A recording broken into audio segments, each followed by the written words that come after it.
Losing My Religion. Just like the REM song.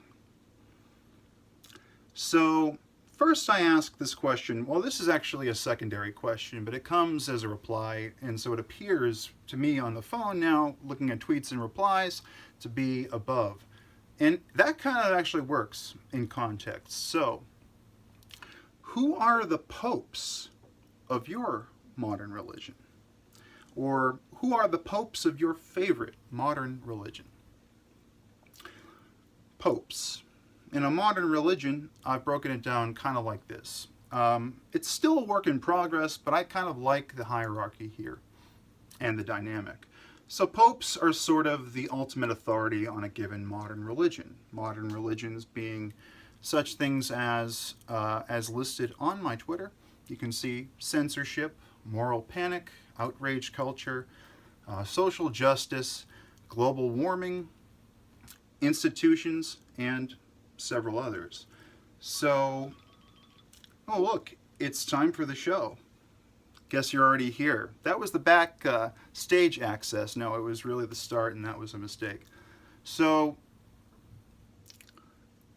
the popes in the modern religion are the ultimate authorities that sort of could even be the genesis of that modern religion, or they're the ones that are sort of carrying it into this generation and into the future.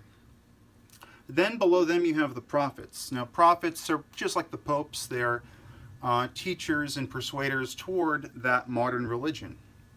They're authority figures that talk about that modern religion, may it be censorship, social justice, global warming, or any of the others.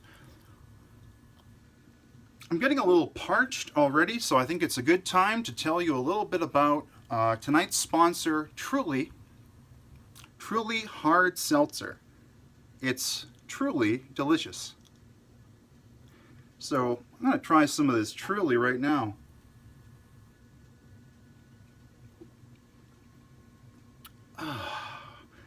Alcoholic.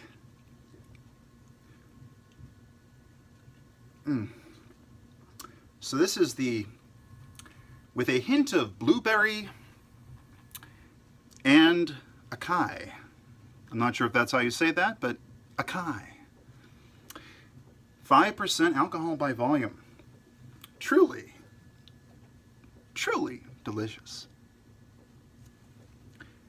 So the first tweet we're going to talk about, well, I was explaining the hierarchy. So you have popes who are the ultimate authority in the modern religion. Then you have your prophets who proselytize to people and try to make them into what I call disciples. It's all very standard, not very unique language, but it makes sense.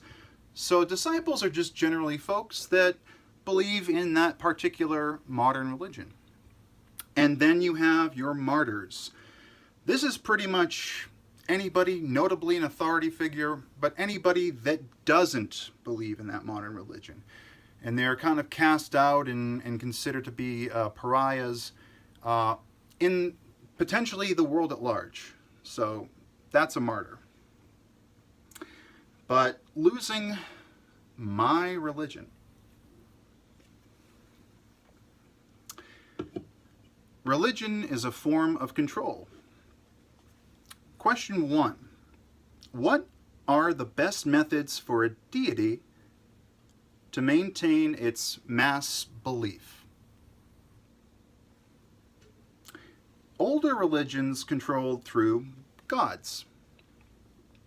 Modern religions persuade through real-world moralism. So, A7. Answer 7 to that question 1. I said 2. Question 1. So, answer 7, stacking contradictions and limiting information. Stacking contradictions and limiting information. So,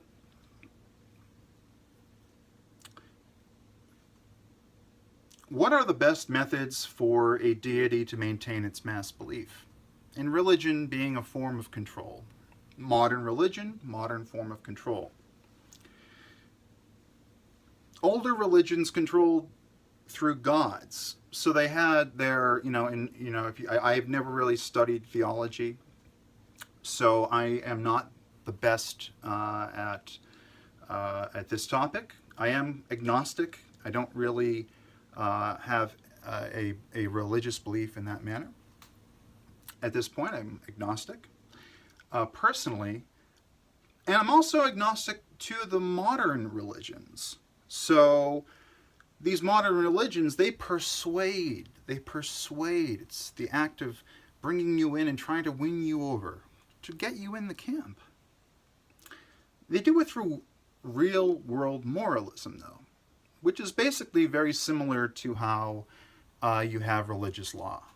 But it's sort of secular in that people don't even realize sometimes. That would be mind reading to say that I know that they don't realize, but it's self-evident through their words and actions that they're doing this for the greater good. A lot of times when somebody believes in a modern religion and espouses it and proselytizes and critiques those martyrs, those heretics that don't subscribe to that belief system,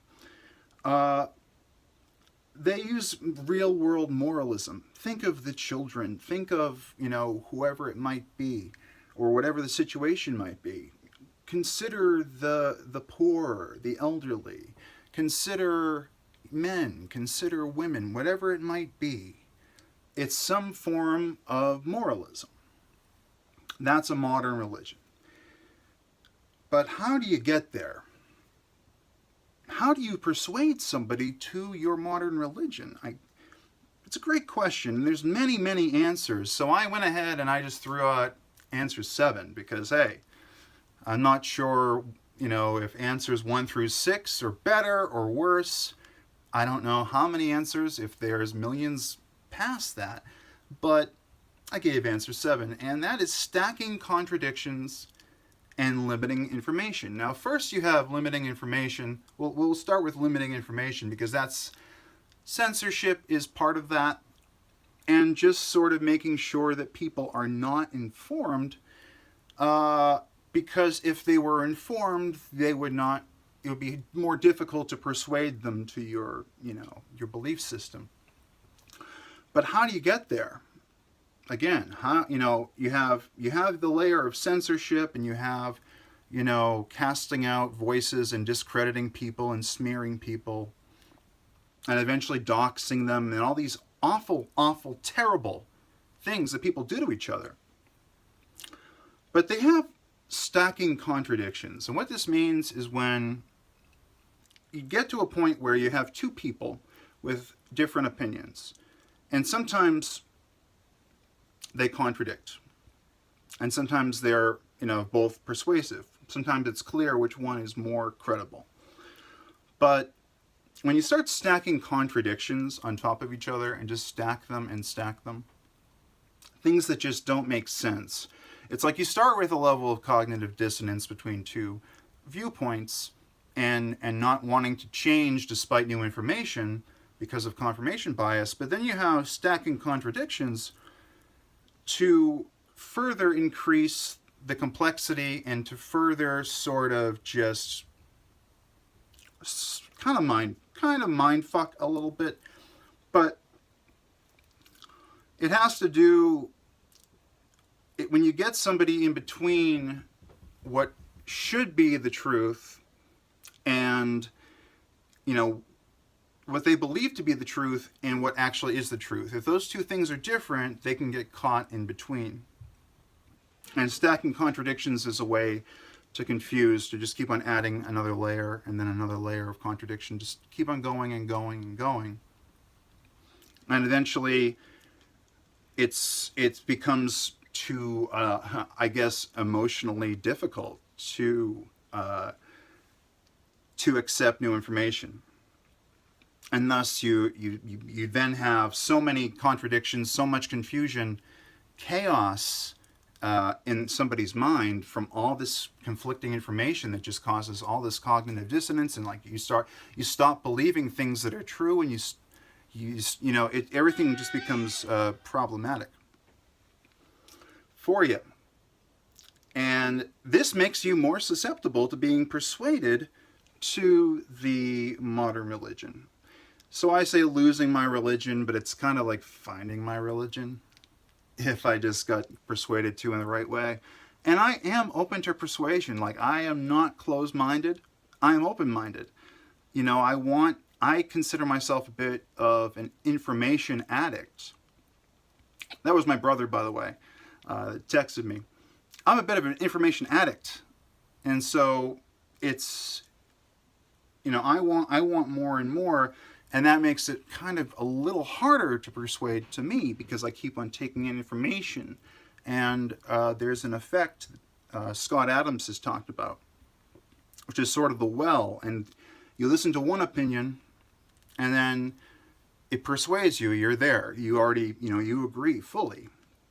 And then you listen to the next opinion, like the counter argument, and you agree with that because that persuaded you. But then you listen to the first one again, and that persuades you. That's his theory he's working on. So stacking contradictions and limiting information can help you when you're trying to be a prophet or a pope for a modern religion.